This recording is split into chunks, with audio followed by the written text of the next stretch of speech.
Why is it important to go EV? It's really a discussion around, number one, clean and green sustainability, and number two, the ability for us to change the dynamics of our economics. When you talk about sustainability, we're talking about how do we move from systems that are free from greenhouse gas emissions, and one of them is electric vehicles. And I think that is something which will go a long way in also affirming our sovereignty and reduce our dependence on these big countries. So be a part of Kenya Builds Kenya initiative by participating in the EV market.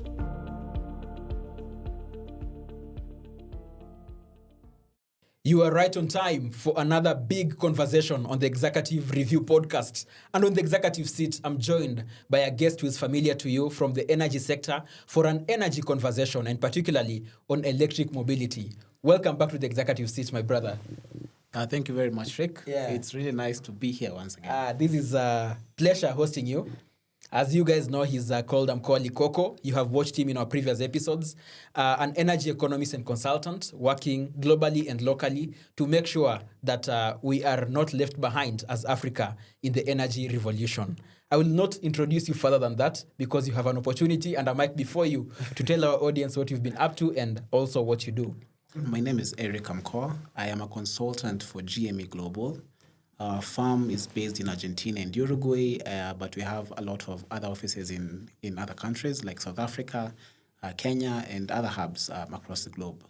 For us, we do energy sector consulting from energy pricing, energy planning, e-mobility, green hydrogen, anything energy, you name it, we can do it.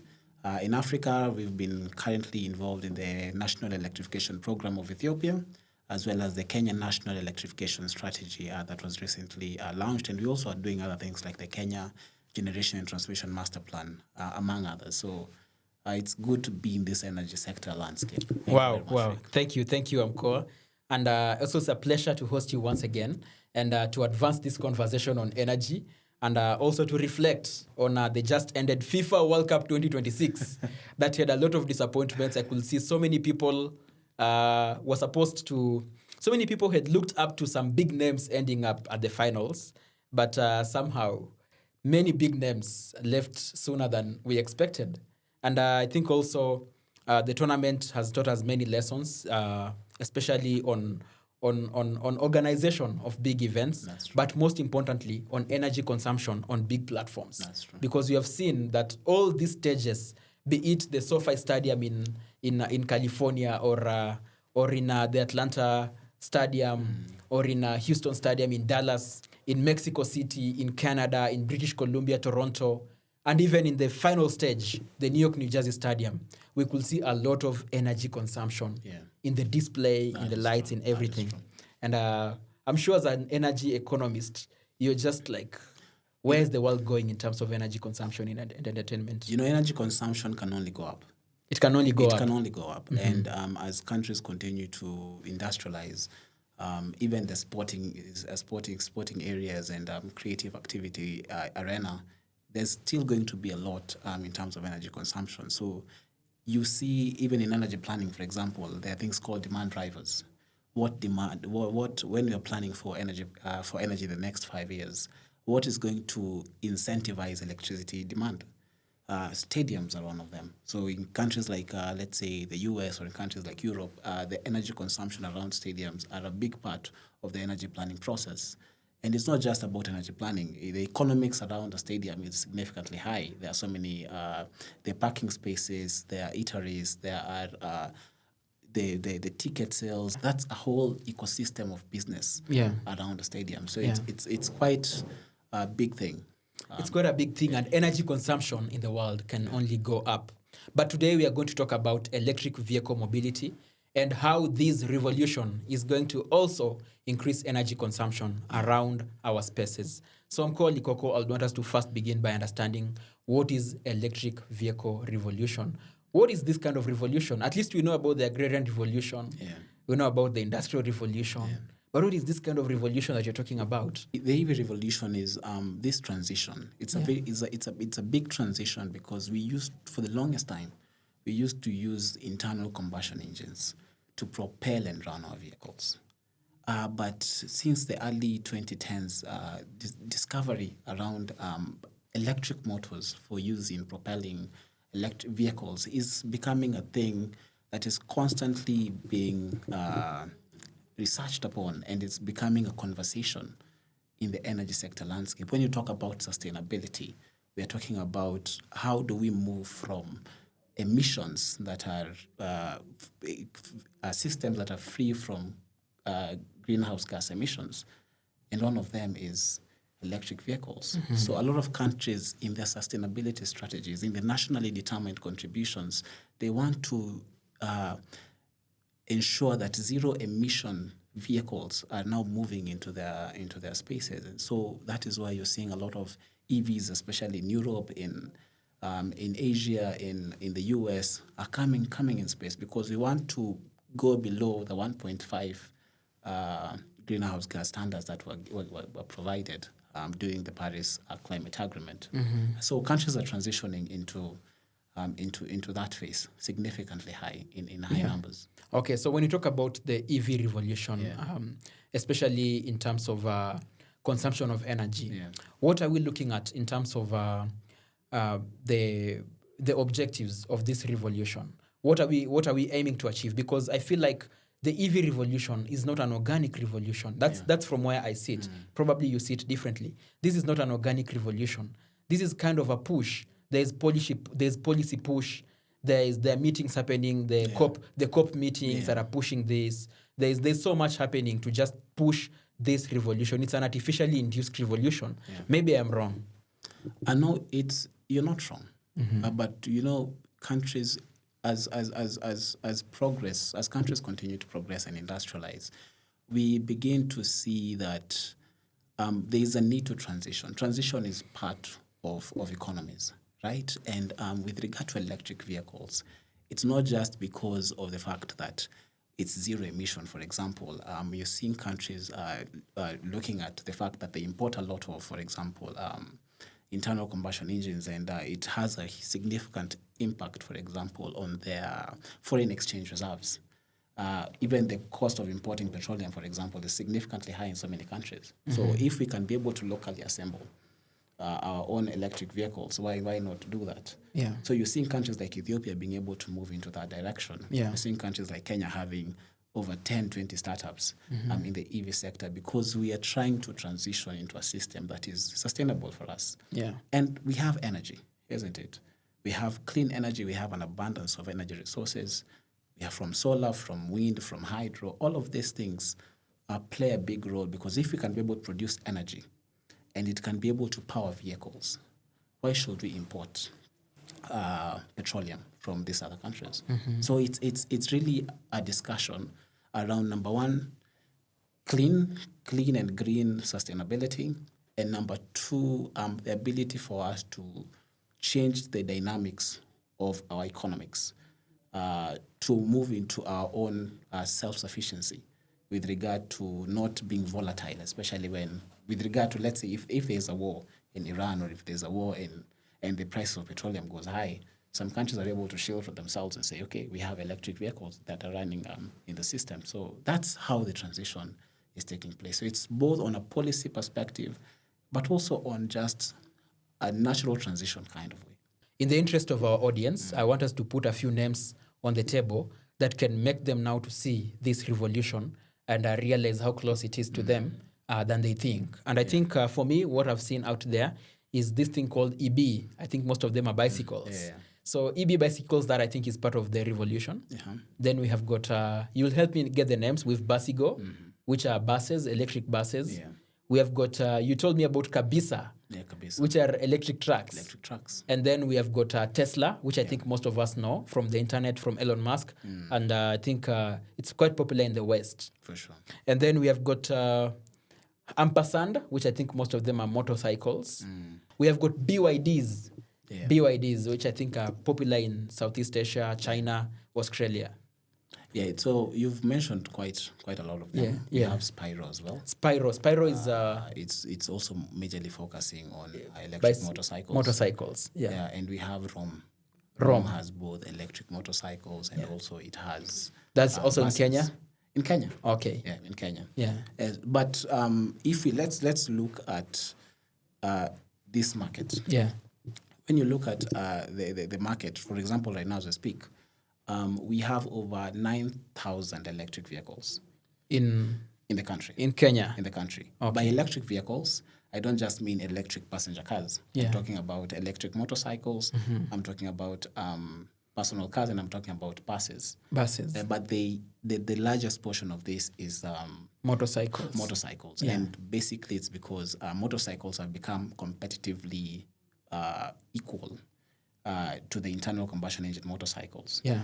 So you're able to see that you can be able to get financing for motorcycles, you can be able to have pay-as-you-go mechanisms, and you can be able to go to a lot of battery swapping stations that have been developed around the region. Yeah. So there's an uptick in electric motorcycles In the country. with regard to that. Yeah, talking about the uptake of electric motor vehicles in the country, and by motor vehicles, you have guided us that you're talking about bicycles, motorcycles, buses, personal cars, trucks, everything in between. When you talk about this uptake, Mr. Likoko, I personally quite see it in Nairobi. I just came from the upcountry the other day. And in the upcountry, I don't see these vehicles. I don't see the motorcycles that you're talking about in the countryside. Yeah. I also don't see the vehicles, the cars. But here in the city, I think they are quite popular on the roads. And we even have tuk-tuks. The other day I was in the coast in Diani, and I could notice so many tuk-tuks which are electric in nature.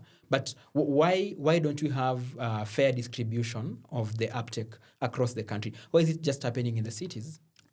I think it's number one, we are in the transitional phase. Yeah. And in the transitional phase, you realize that a lot of infrastructure has already been developed, especially within in the cities. Yeah. So we have charging and battery swapping stations, a lot of them around the city, over 300 of them are around the city, and a few of them along major highways. Yeah. But it has not yet percolated as to how you see the fuel petrol stations. Yeah, petrol stations. that we see in the Americans call them single- the gas stations. Yes, the gas stations. Yeah. As you see them in every single part of the Of country. the country. So it will be very difficult for you to be able to see these electric vehicles in the rural areas or in far-flung areas outside the city because of this issue of range anxiety. Yeah. Range anxiety meaning if I'm able to, can I be able to use my vehicle or my motorcycle or my bus in this area without the fear of getting to the next petrol station or of not getting power in a specific petrol station or in a specific EV charging station. Okay. Just due to their lack. Due to the range, and I think when you talk about range anxiety, especially let's say in the public sector, a company like Super Metro, which commute in Nairobi, they carry people around. You would see them; they have electric buses in the public transport sector, which is quite not the case with, let's say, Ena Coach, which goes all the way to Kisii and Kisumu, probably because of that anxiety you're talking about. Yes. Or probably you have someone who commutes all the way to Meru, and they feel like if they're using an electric vehicle, they would go to Meru and will not be able to come back. Wow. So that range anxiety sets in. But talking about also the installation of facilities, I think we are seeing, initially we could only see a few organizations investing in that area.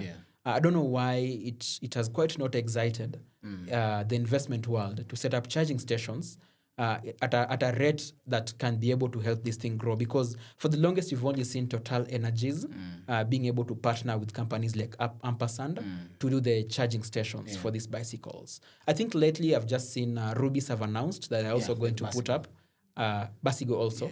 Rubies and Basigo. Rubies and Basigo are partnering. To make sure that there are buses that can go long haul. So Basigo is part of the EV companies that are assembling in Kenya. So talk about the importance or the difficult side of investing in this infrastructure, because the infrastructure, especially the charging infrastructure, is not popping up as fast as we want to see it pop out. What could be the hurdles? I think it's not really a huge challenge, to be honest. It's not specifically a financing challenge. It's just the slow uptake in electric buses for movement into this area. So once we kill the notion of range anxiety, once we're able to see, like, for example, as you mentioned, Basigo and Rubis have partnered to be able to have charging stations in places like even Meru, Sabaki, and Nyuki. That's along that highway. Along that highway, Yeah. you're saying you're able to see once those kind of connections begin. So it will be possible for you to do a bus, let's say a Basigo bus, from Nairobi to Meru. It will be very you possible. Travel EV all the way to Meru and back. It will be very possible. Yeah. And it's not just in Kenya, by the way. It's also common in Ethiopia, for example, our neighbors. Yeah. And Ethiopia, they banned internal combustion. A country that you frequently visit. It's literally my second home now. Yeah. Ethiopia banned internal combustion engine personal cars. There's no importation going forward of ICEs. Yeah. But you still see they have a challenge of charging stations. So in Addis, we have like 460 charging stations. But as you go to areas like Bishoftu or in Adama or in Oromia, you're not able to see them. Yeah. So the uptake will probably begin, in most cases, in these urban centers. But as the notion around it begins to change, then people will be comfortable enough to be able to invest in more and more charging stations. We only have like 2,700 petrol stations in Kenya. Yeah. So imagine if there's a situation where all petrol stations have a charging station, then you'll be able to fully incentivize the uptake of Amkoa, we're also talking to investors on this podcast. Yeah. There are people who have capital they're looking to invest. Like, let's say you take a small town like Luanda in Vihiga County. And in this town, if today you go there, you'll notice there are so many motorcycles. If there's a fuel crisis, the whole town will stop. Because these motorcycles will not run around. Yeah, that's true. And that also means that if maybe we think on investment terms, if you go there, we pause to think institutional quite a bit, because most of these big institutions like Total Energies and Rubis will always go as per city. They'll begin with the big city, Nairobi, then go to the smaller cities like Meru.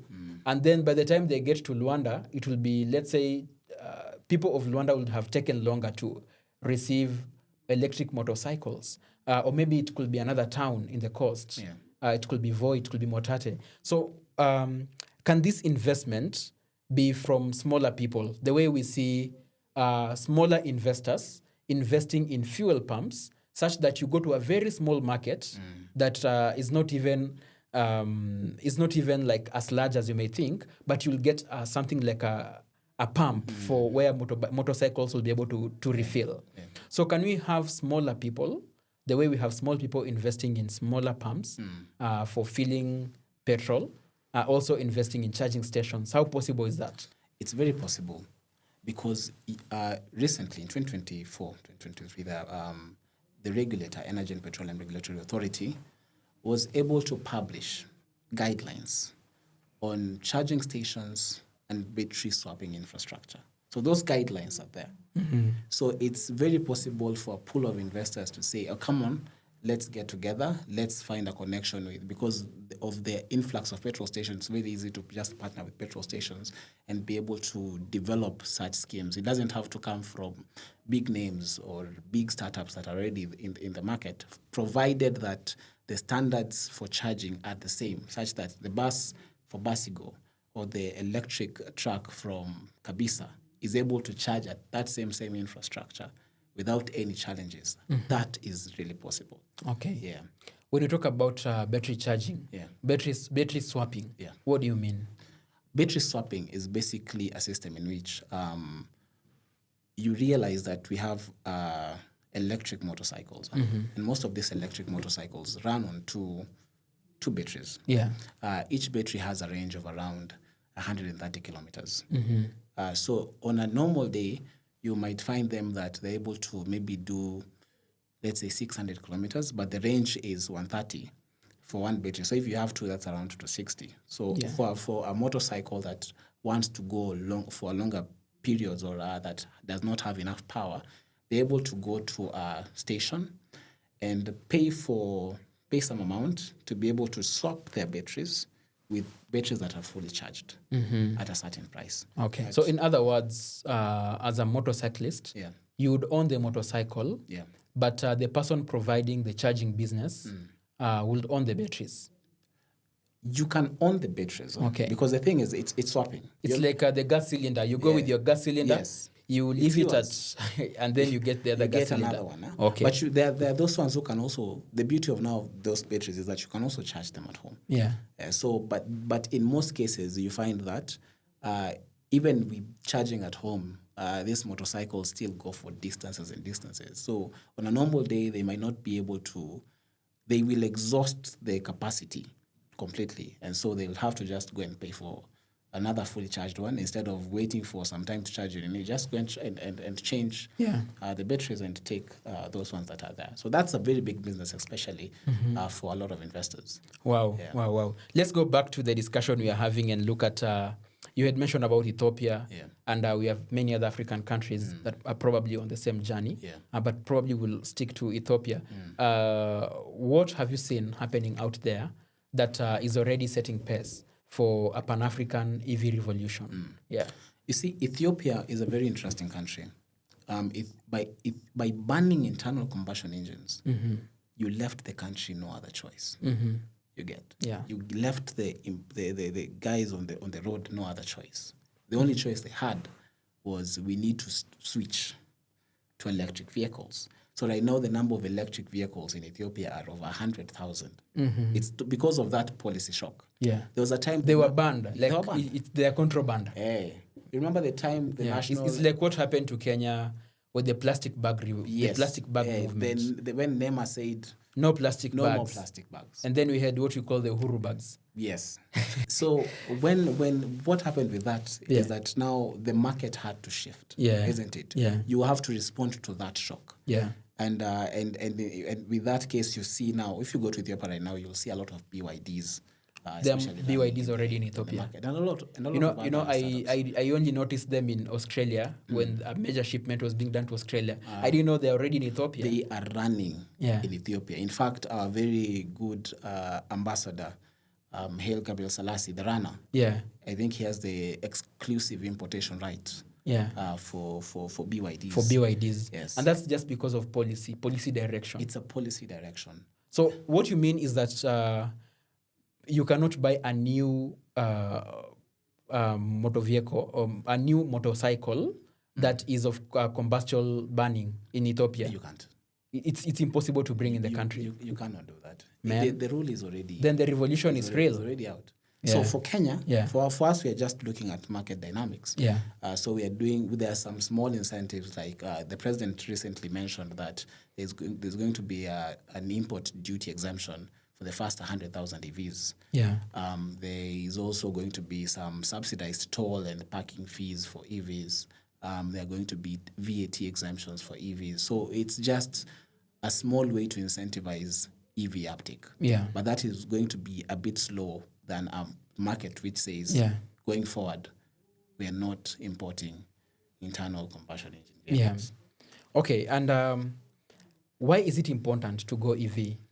Because people will sit down and ask ourselves, okay, we've been served by these combustion burning engines for the longest, and we feel like this is just a push from these big meetings like the COP meetings. Yeah. But maybe there should be a proper understanding why a country like Ethiopia is going an extra mile to actually ban this old system. So why would you think this is very important, this revolution is very important, that people should embrace it? Number one, you should look at it from a country dynamic. So if you look at Ethiopia, for example, the reason why they decided to go for EVs was because of the import bill that came from importing petroleum products. Yeah. So it was around $2.5 billion annually. Yeah. Taking about 65% of the total foreign exchange reserves. That's very risky for a country like that one. Yeah. So for Kenya, for us, the push is also, number one, we just need, we have clean resources. Yeah. We have an abundance of renewable energy. We want to also meet the national determined contributions. We want to move towards zero emission vehicles. As you know, the transport sector is one of the biggest contributors of emissions nationally. In the transport sector, we have marine, we have air transport, but vehicles contribute over 90% of these emissions. So us moving towards electric vehicles is just a way of us saying we want to reduce air pollution, we want to improve efficiency, we want to do ABCD. On the basis of costs, the ICEs are still competitively What strong. are ICEs? Internal combustion engine. Oh, vehicles. internal combustion engines. I was asking for our audience. Yes. Those they're still competitively stronger. So it's it's very hard for us to on a competitive basis to be able to say we need to move to EVs, but on the basis of things like the environment, or the basis of the need to also reduce our import bill. We spend over 500 billion Kenya shillings on petroleum imports. So if we reduce that on foreign, it will affect our foreign exchange reserves, and of course it will let our economy be a bit more stable. And we can use our foreign exchange reserves to build the EV industry. Another reason is also because we have a lot of local assembly. We have like 10 startups in Kenya, which are locally assembling this product. So you can imagine the kind of jobs that this thing is creating. So if you look at Rome, you look at Kabisa, you look at all these other markets, all these other companies, all of them have employers, employees. All of them are working in, let's say, a manufacturing hub in Mombasa, manufacturing hub in Naivasha. In Thika. Yeah. So it's bringing in a lot of job opportunities for these people. So that's also another incentive as to why you might need to have to move towards EV. But on a competitive basis, we are still not there on a price point. And I think also looking at this fuel crisis that we get to have often, maybe you can just tell us about how the fuel crisis and the fuel politics can be managed in Kenya through the EV revolution. I think if you look at countries like China was not significantly affected by the war. By the Strait of Hormuz. Yes, in as much as it's one of the largest importers of fuel from Iran, it was not significantly affected because they've already transitioned to renewable energy. Power is renewable energy. The vehicle industry is highly renewable. So the volatility that takes place when the supply of fuel becomes constrained, so that the demand becomes higher and the price becomes higher. That one is not a volatility that a country like Kenya, for example, will experience if we had such rules in place of electric vehicles. Because we'll be like, yes, the demand is this, the price is high, but the import bill is not going to be affected significantly because we've already begun transitioning. If you look at our sector, for example, in the energy sector, you realize that in 2001, we used to depend highly on thermal power plants. Thermal power plants are those that use HF4, heavy fuel oil, and also some that use diesel and kerosene. And for when on situations where the price of a petroleum product goes up, then the price of electricity will go up because of the fact that we use a lot of this to power systems. But right now, that's not the case because most of our systems are renewable. We import a lot of renewable power also from Ethiopia. So in such a situation, we've already prevented that potential impact of not having fuel, for example, or also buying fuel at a very high price. And I think that is something which will go a long way in also affirming our sovereignty and reduce our dependence on these big countries and help Africa to chart its own path forward. And I will be getting into that, the sovereignty issues around EV and also how the incentives around our energy mixes. But before we get to that, globally, which countries do you think are good case studies for this EV revolution? You've already spoken about China, but maybe there could be other examples, Malaysia, any other examples, that because anytime you are doing a revolution and one country is ahead of others, it's good to have case studies and ask yourself what works for us, or maybe what didn't work for this country that we should also try to avoid. China is a good example. It's a good case study. China, the beauty of China is not just a good example for us. It's a good example everywhere For the world. That's the thing. Yeah. And people used to think the low manufacturing cost in China was the only advantage they have, but that is not the case. They have system level efficiency in a situation where you can be able to, all the products can be sourced in the country. They're very good with regard to research and development. In fact, BYD has one of the largest budgets in research and development. So the system level efficiency, where you can be able to source everything from one place, any component you want, and also have very low manufacturing costs. That is why BYD is big. So even if you're going to, they're going to be, those products are going to be imported in a country like Kenya or in Europe, it makes sense because they're high quality products and they are low cost, So if you put, for example, right now in Kenya, you realize that the passenger market, the personal car market, is not that developed. It's only the buses and the motorcycles. Yeah. But when the president has said 100,000 import duty-free vehicles, do not be surprised when the market in Kenya shifts to BYD in the next 5 to 10 years. Yeah. So it's a good example. Then other examples are like Malaysia. Malaysia are focused on manufacturing high-end components of the product. So they have a very big local assembly of its products, and so the uptake not only began with scooters, by the way. Yeah. They began with electric scooters, then went to electric motorbikes, then now went to electric vehicles. That is Malaysia. Almost the system we're using. Same to Vietnam. Vietnam have this company called VinFast. Yeah. It's like Basigo in Kenya. It was a local champion for EV development, and it began doing what you think the blueprint Akina Basigo and these other companies are using should be from the Vietnam case, because they began implementing those lease agreements, they began implementing buses and began implementing electric motorcycles, and that's probably the system we have also today. So those are very good examples for countries like Kenya and also other countries to follow. Yeah. But I think also it's important to look at whether we can fully adopt these examples or whether Kenya is unique and Africa is unique from the rest of the world. So what is our uniqueness in this game, and what must we not struggle to adapt from the rest of the world?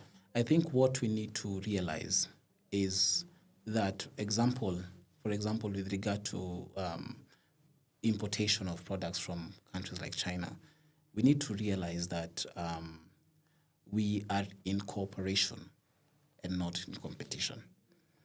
Once we realize that we can be able to locally assemble products in Kenya, but also buy some few batteries or some few motors from countries like China, that will be a really good start for us. Yeah. So if you see for our country, it's actually a possibility that we will transition faster if we focus on local assembly and import some finished products. That is what Ethiopia is actually doing. In as much as they're importing a lot of EVs to help their transition, they are also building their local capacity. So the transition is taking place in a situation where you're importing, but you're building your local capacity in a way that by tomorrow or in the next 10 years, your local capacity will be big enough to compete with what you're importing in other countries. So that's how the situation, how the market behaves. And so probably Kenya should continue taking the example it has. We have good EVs. We are one of the best in Africa. We are crowdfunding and seed funding a lot. And you see Spiral was one of the best in terms of seed funding. Based on Business Daily reports. So it's a good thing. But why can't we have the same enthusiasm in terms of investment when it comes to the charging infrastructure? I get disturbed when I see that this revolution is not happening in the villages. I don't think we should wait. When it's possible to seed fund to have, let's say, the automobiles around, then you should also be able to seed fund for the infrastructure. It should just be that easy, because it is possible to have these institutions, this facility in all the major places where we can tap energy. Yeah. And I think maybe the space should be opened up. The innovatives in the world, the people looking for investment, they should come and find a solution. Or probably there's no viability. People are scared. You want to say there's some skepticism? I think, as I've mentioned, we are starting off. We can say we are at a situation where scale is not yet, has not yet taken shape. Yeah. And so scale will now trigger this kind of investment. Scale will trigger investment. Actually, I think scale will trigger further innovation. And innovation will trigger competition. Competition will trigger demand. Will reduce the prices, and that might trigger demand. Yeah. Because at the end of the day, demand, supply, and price will be the deciding factors. Now you've just reminded me that you're an economist, and I don't want to imagine those curves in my head or the Cartesian plane that we used to draw. But anyway, Amkoa Likoko, one thing is clear, that policy cannot be ignored in this revolution. Policy is like the artery of where do we go next, and what can happen, what cannot happen. That's true. Where are we as a country in terms of policy development, and where should we go, even as we look at scale now? So I'll mention, we can discuss this on the basis of policy and regulation. Policy and regulation. Because we can combine those two together. Policy determines the where the country is heading. The direction. Isn't it? The direction. Regulations make sure that that direction is actually possible. Yeah. Isn't it? By putting the stipulations. Yeah. The safeguards. And the beauty of policy and regulation is that it might now incentivize crowding in private sector investments. And by crowding in private sector investment, that can also incentivize financing, debt financing, concessional financing. So once you have good regulations, you have private sector investments, and you have financing, then the market is able to grow. With regard to Kenya, Kenya has made significant strides. Number one, we began with the EV mobility policy of 2024 that was approved in 2026. That policy brought about tax incentives. That policy brought about the need for zero-emission vehicles by 2050. That policy made it clear that government fleet has to have at least 3,000 electric vehicles by 2027. We are only 5 months. Yes, we're only 5 months to 27 towards that. Yeah. And then we have the battery charging and battery swapping infrastructure that was developed by the regulator EPRA. That one creates the standards for if you're going to charge, you're going to develop a charging station. These are the standards that you're supposed to adopt. So now we have a blueprint of the kind of infrastructure that is needed for us to be able to charge our vehicles. Now, other things were also put in place. So you can see, like the National Building Code of 2024 has said that, mentions that 5% of all parking spaces for commercial buildings and multi-unit story buildings should have electric vehicles. So such kind of systems make sure that bring about policy certainty and bring about investor confidence. We also have TVET training on e-mobility because we need installers, we need maintainers, we need technicians, we need operational guys. Those guys who are able to diagnose your cars and be able to make sure that your car is running. So this has already been incorporated in the TVET curriculum?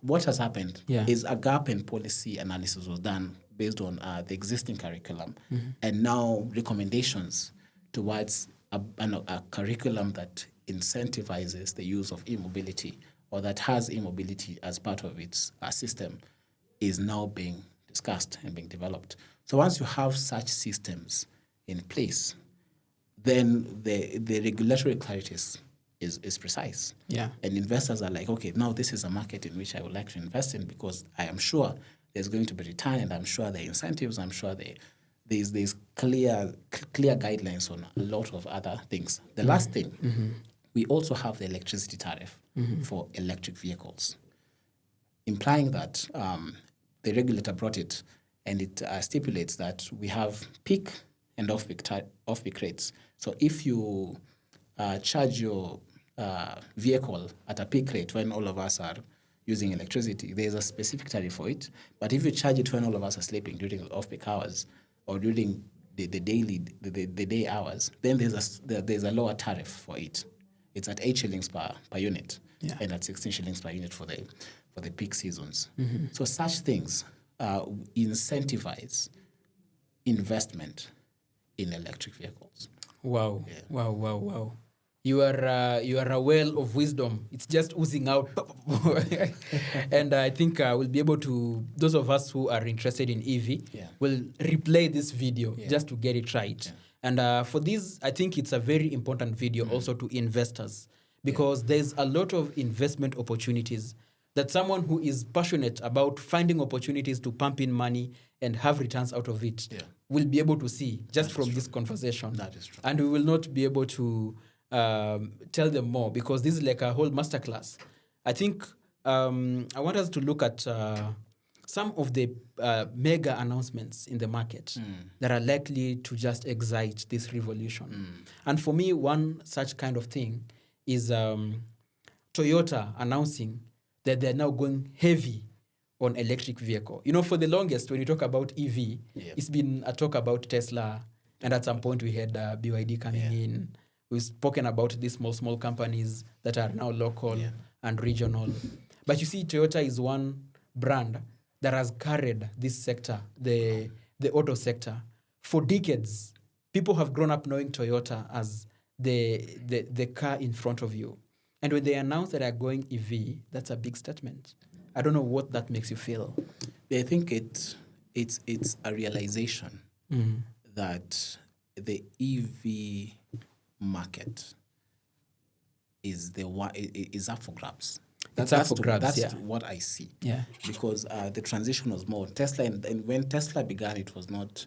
There was a lot of uncertainty as to how it will be taken. You know, the thing about Tesla and Elon Musk, the guy does what he goes to new territories. Yeah. When Elon invested in EV, he was like one of the pioneers. That's true. When he went to Starlink, he was like one of the pioneers. When he's now going to Mars, his company is one of the first few companies to go to Mars. And I think also when he was investing in the presidency of Trump, not so many people thought that Trump, with all the felonies and the cases and the controversies, would make it for a re-election. Actually, it doesn't happen in the US that easily. But then the Elon guy is an explorer. That's true. Toyota is not an explorer in this case. They are playing catch-up with people who have already gone there. But we know that they are very strong in terms of their investment and their history and their market acceptance. The beauty of Toyota is also they spend a huge amount of money on research and development. Yeah. So when they say they're shifting to EV, be sure they're shifting to EV. They have seen the viability in the market. Yes. Or probably it could also be that kind of move that is made out of panic. You know, we all know the story of some of these big companies that just never leveled up to the revolution. Everready and the revolution. And Motorola, I've seen they have come back. Yeah. And Nokia.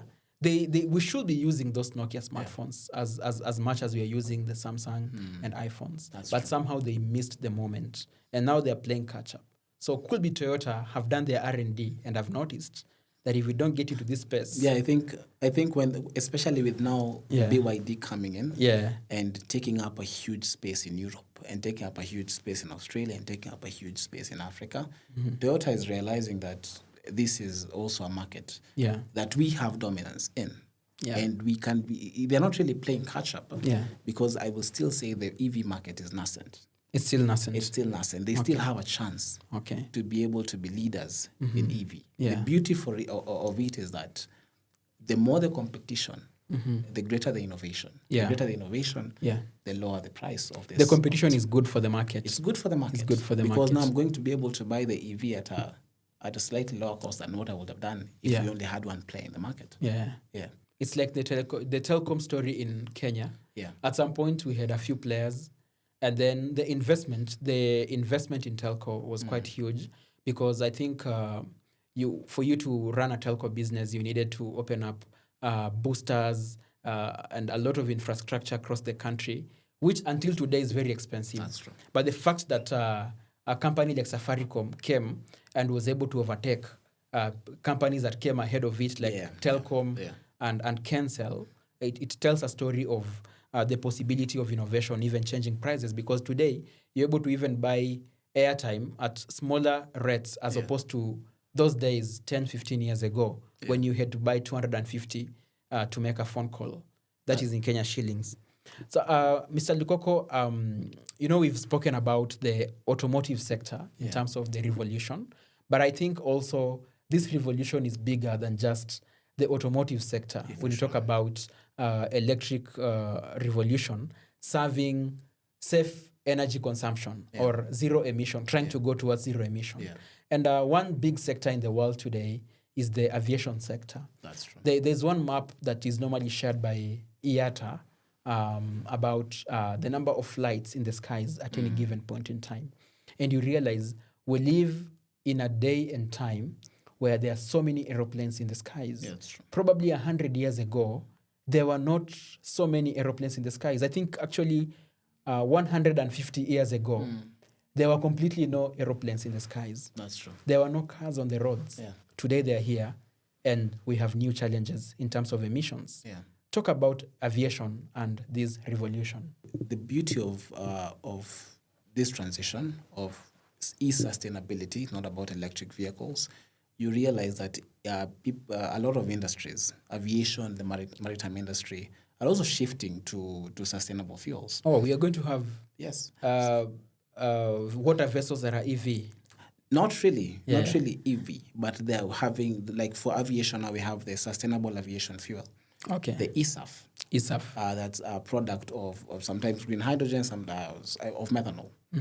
So instead of burning jet fuel, which is normally a blend of kerosene and other fuels, you're having a sustainable aviation fuel. Yeah. And actually, Kenya Airways already did a pilot run on one of their fleet from Nairobi all the way to Europe using sustainable aviation fuel. And does that help them to bring down the operational costs, or it takes it up? No, so it's at the moment we still have to find economic ways of developing sustainable aviation fuel, for example. But there's a lot of studies and engagements around using it as the fuel of the future for the aviation industry. In fact, we have a refinery at the Mombasa port, Mombasa Kenya Petroleum Refineries Limited. It was closed in 2013. Is it how is the place called? Kipevu. Is it Kipevu? Around that area. Okay. But now there are discussions around using the refinery to develop sustainable aviation fuel. So those are the kind of engagements that the country is now having. So in a few years, we'll see Kenya Airways really leading in that sector. The uptake. And in the maritime system, we also have ammonia being one of the fuels that are being adopted. But all of these are within the green hydrogen ecosystem. And probably one of these fine days we'll also have a good discussion on green hydrogen. And I saw you participating very well in the hydrogen symposium. By GIZ. We'll get back to in the next conversation. In our future conversations, we have so much that is waiting. And I saw a big announcement, I think it was some time back, that the Airbus is not going to produce any more A380s because of this consumption debate. And also I think Boeing has been able to model most of their new planes to be able to reduce emission. So that they're at the same time they're looking at commercial viability of having big planes connecting big destinations. For example, two big destinations will be New York and London, or let's say Doha and Sydney, or Melbourne. But then, while these big airplanes are able to carry many people at once, the emissions are on the roof. So Airbus A380 is not being manufactured anymore, and many other innovations are happening just to make sure that the planes in our skies are emitting less. What do you think about this revolution in terms of affecting businesses? Because aviation is also a big business. And in as much as you have policy push, we also need to look at the business side. Innovation is also always at the heart of businesses. Yeah. And even if you look at let's go to the engines. Let's look at engines, for example. Yeah. You look at the Ottoman engine, the petrol engine that we have, Yeah. and the diesel engine that were invented in the 1870s by Otto and Diesel. Those engines were highly emitting. They were very less. They was highly inefficient. They had a lot of challenges. But as time went on, efficiency now began becoming a process. So from 1950s all the way to the 2000s, people began developing engines that have greater efficiency, that have greater horsepower, that have less emissions, and that's part of business. Innovation is part of business. Yeah. What Boeing is doing is just part of, I will say, a transition that is necessary. Yeah. That is necessary. Otherwise, they will be out of business as well. They'll be out of business. Yeah. And it's still also affecting the auto sector in terms of manufacturing big cars. I just realized that these big 8-cylinder V8 vehicles are not going to be popular in the future. I don't know what that makes you feel. I know some of us love driving and big cars and big engines and big horsepower and torque, but that looks like not the future in terms of emissions and the auto sector. I think that's a debate for another day. A debate for another day. Yeah, because to be honest, I think especially if you look at the African culture. Yeah. Me and you, the African man, for example. Yes. We've resonated a lot with big vehicles. Yeah. We've dreamt about having big vehicles. Yeah. And unless EVs also begin getting into our culture, where in our society, if I'm driving a Prado, I have made it in life. Yeah. It will become very hard to outcompete these vehicles. That's why in Kenya we are taking it slowly. Yeah. Because there's also culture shift. It's a culture shift. Yeah. All our politicians use V8s. But it's not just out of prestige and superiority kind of statement.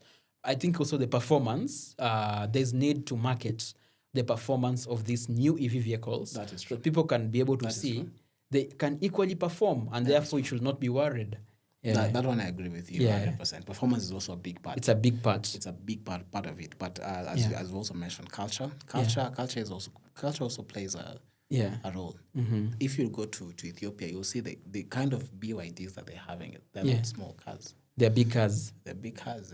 Just next to Ethiopia, there's Sudan. Sudan drive even bigger cars, the GMCs, very big vehicles. And maybe when you look at Sudan and you are taking their EVs, then you need to also take their very big EVs. You need to consider the market. The market, especially the the personal car market. The personal car market. It's different from electric buses and the motorcycles. That's different from public transport. Transport. Yeah. Amkoa Likoko, we need to end this conversation. I know we can keep going and going because this is quite a thing that will continue to evolve. There'll be new concepts and new ideas and new things to look at even as the revolution continues to happen. But before that, I want you to talk to someone who is still doubting the EV revolution in terms of driving. Someone who has been driving these, you call them internal combustion engine vehicles. And they have this opportunity and they're looking at it. They have the money, but they just doubt whether this is the right direction. Talk to them and tell them what they should be able to do with their money in terms of EV. The country has made significant efforts in ensuring that issues like range anxiety are no longer problems. And so you can be able to see that just recently we had the roadshow from Nairobi to Mombasa on electric vehicles. Just the fact that we had a roadshow for electric vehicles from Nairobi to Mombasa, all the way to Mombasa and back, that means the issue of range is not a big problem. So if you want to move into this sustainability space and you want to be part of the team that says, I am going to the green emission way, I'm going to go towards the green standards, I'm going to I want to also reduce my import, my bill on petrol and daily consumption costs, then this is the way to go. The market is growing. We have a lot of startups in the sector. It's also a way to really incentivize the jobs for these people and incentivize the job market. So be a part of Kenya Builds Kenya initiative by participating in the EV market. Be a part of Kenya Build Kenya. It's not just a revolution. It's also a Build Kenya kind of era. Yeah. And Amkoa, even as we sign out of this podcast, I don't know, growing up or in our early days as youth, that age where you really get excited about cars, the teenage and the early stages. If you ever happen to attend these Concours d'Elegance events, I happen to have attended one of them, and we'll see these old model cars, the classics. Yes. Yeah, and you'd see how people who own these classics until today, they still hold them very close to themselves. Some of them consume a crazy amount of fuel, but people will still keep them. And now we are going to a phase where we are going to have new vehicles in our roads. Might we be having the vehicles we use today as the next classics of the next 2 or 3 decades ahead of us? I don't know what that makes you feel from the classics of the 80s and the 70s and how the Concours d'Elegance events used to look like in our days as teenagers, and how they will look like going into the future as we continue to recycle, as we continue to overhaul the kind of cars that are on our roads. I think over time you become sentimental about the things that you used to love. Yeah. And that's what Concours d'Elegance uses. It's that leverage that you're holding on to a piece of you that was you don't want to part of you as part of you. Yeah, so I know even in the next 10, 20 years, the vehicles that we use today will be part of that. The Mazda Tenza might be a Concours d'Elegance kind of car. Classic car collection that people would really love to attend. And it's also important. It also talks about the need for structuring cars in a very good way, because if you see the cars of the 90s or the 80s, there's the attention to detail that these cars had. That was really impressive. You go to a Concours d'Elegance event and you're like, I also need to own this 1969 Ford that I see here today. And I've seen the EV market also taking that up, knowing that in as much as it's about efficiency and cost reduction, we also need to develop a lifestyle structure class that shows fulfillment and fulfillment. That shows class even as you move along the road. Wow. So it's going to be interesting. We have to look forward to the future. But we also have to be appreciative of what we have now. Wow. We've got to be appreciative of what we have now because in future, it's going to be a classic. This has been an executive review podcast on the revolution of electric vehicles in Kenya and in comparison to other African countries and in the world. Amkoa Likoko has been my guest to help us dissect this conversation. And I'm sure you have learned a lot about where we are going and also investment opportunities in this revolution. I am Rick Okinda. As always, a pleasure to host you all the way to this far end. If you are yet to subscribe, please do. Thumbs up if you like it, and see you in the next episode. Thank you for watching.